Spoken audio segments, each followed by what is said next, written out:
So ayun guys, isang magandang good morning sa inyong lahat. Ito nga pala yung part 2 ng ating pag-harvest. Kaso ang i-harvest natin ngayon saging. Saging na saba. At dito nga guys, dahil sa kalutangan ko kauma-umaga, natalapid ako. Aray ko, putay na.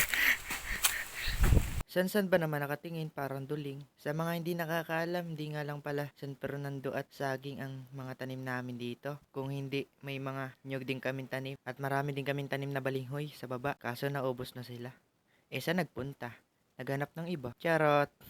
At ayan nga guys, yung saba na dadali natin sa bahay. Marami-rami nga din kaming sagingan dito. Kaya kapag bumunga, jackpot talaga. Lalo na nga kung nabuhay lahat ng saging. Sayang lang, di nabuhay. At ito nga ang bukid namin, halos taas lang ng bahay namin. Kaya kapag nagugutom ka, mabilis ka lang makakain.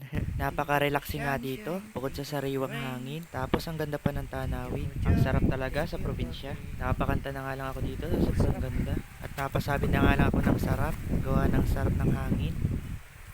So yun guys, yun yung papasanin ko mamaya. Puntang bahay. Saba. Sa video pa lang malalaman mo na talagang napakalakas ng hangin. Kaya kapag binabanas ka, punta ka lang sa bukid namin. At dito nga guys, tinanong ko si Papa Oji kung ilan yung saging na kukunin. Ilan yung saging dyan? Ilan yung saging dyan? Yan lang. Malino naman na sinabi niya na yan lang daw. Tapos mamaya magugulat ka na lang, marami pala yung na-harvest namin. Pati nga si Papa G, hindi makapaniwala. Marami ngayon ang saging. Tagbunga na nga talaga. Kasi yanong init, tagsangit. Kailan kaya tagbalik? Joke lang po. Naalala ko nga nung medyo bata-bata pa ako. Dito nga ako tumatambay at nagpapahangin. Ang ganda kasi ng view dito. Kitang-kita mo yung mga bahayan. Bukod dun parang nawawala pa yung problema mo. Kasi napaka-relaxing talaga. Ang ganda nga ng view dito, lalo na kapag sunset. Nung may kambing pa nga kami, dito ako nag-aula at tumatambay habang nakatitig sa sunset. Masasabi mong napakabilis talaga ng oras. Ni dati, ang sukal pa dito. Halos hindi pa makita yung ibabaw. Ngayon, iba na. Parang siya nagbago na. Saklap. At dito nga guys, unti-unti ko nang dinala yung saging na saba. Kasi marami pa akong hahakutin sa taas, hindi lang pala isa. At pagkailagay ko nga sa kubo, ay agad ko nang hinanap yung isa pa. At na ito na nga yung isa. Agad ko na nga pinasan para naman mapabilis na ang trabaho. Sapagkat yanong grabe nga ang init, sumasabay pa yung pagkahat ko. Aray ko. Bulo-buto. Ang init. Alas 11 na nga nito. At ayun, nailagay ko na nga sa kubo. At may kukunin pa pala ako, sabi ni Papa OG. Meron pa daw sa taas.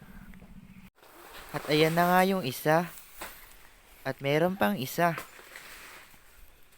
At pinasan ko na nga yung dalawa sapagkat meron pang iba. Parang ikaw lang hindi na kontento sa isa. Humirit pa ng isa. Aray ko. At may tatlo pa dun. Ayan na nga, natambakan na tayo. Sabi sa inyo, hindi lang yun eh. Marami pa tayong hahakutin. Sa pagkakataon nga ito, dalawa na yung pinasan ko para mapabilis na yung trabaho. Pero hindi ko talaga inaasahan, makakadalawang balik pa ako. Kahit nga bumuhat si Papo G ng dalawa, may babalikan pa akong dalawa. Sana all binabalikan. Aray ko. Ito na nga halos lahat yun. Kung di ako nagkakamali, nasa 10 lahat yan. Patong-patong lang kaya hindi makita yung iba. O 'di ba kapag may tiyaga ka, may aanihin ka. That's right. Sinabi ko yan, baka lagnat eh. Ay, teka kaunti. Nabigyan lang ng palugan. Ayos. Ano? Nabigyan mo ka tuhulugan na. At dito nga guys, binibiro ni Papa Oji si Lola Edna na baka lagnatin daw kasi namimigay ng ulam. By the way, kaya ginaganyan ni Papa Oji yan kasi kikilo kinabukasan para magkakaiwalay na at hindi nagagawin para bukas nakahanda na. At ayun, kinabukasan ng tanghali, dumating na nga yung truck na magdi-deliver o bibili ng aming hinarvest. At ayan nga, unti-unti nang kinikilo at hinahakot ang saging na saba. Shoutout po kay Kuya, nagip ng camera. Hindi ko nga na-videoan yung unang pagkikilo ng saging sapagkat hindi ko nga inaasahan ang kanilang pagdating.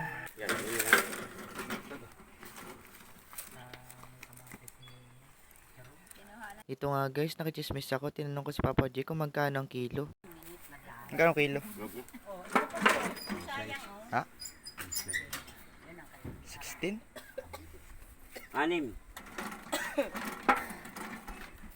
Dami niyo bakin oh, magyuba kayo. Ay, itong dadala ni Silvio yung pinakang ulat. At dito nga guys, na yung mga naiwan na reject na hindi sinama sa kilo. Hinahanap kita dito, ba't wala ka dito? Kasi na-reject ka din, aray ko. Hindi nga din masasayang dito yung mga kamuti o San Fernando sapagkat pwede itong pakain sa baboy. At dito nga guys, kinikilo na yung kamuti. Excited nga ako dito kasi mabigat ito. Wow! Bigat. Ano yun? 5-2. 52. Napawawa nga si Lola Pura sa bigat. O diba?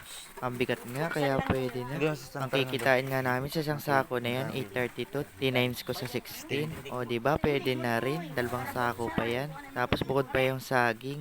At ikinilo na nga itong isa. Pero, kukuha ulit kayo ng ganyan. Oo. Kay kami ni Pepe nito. 5-6. Gulat nga ako dito sa isa.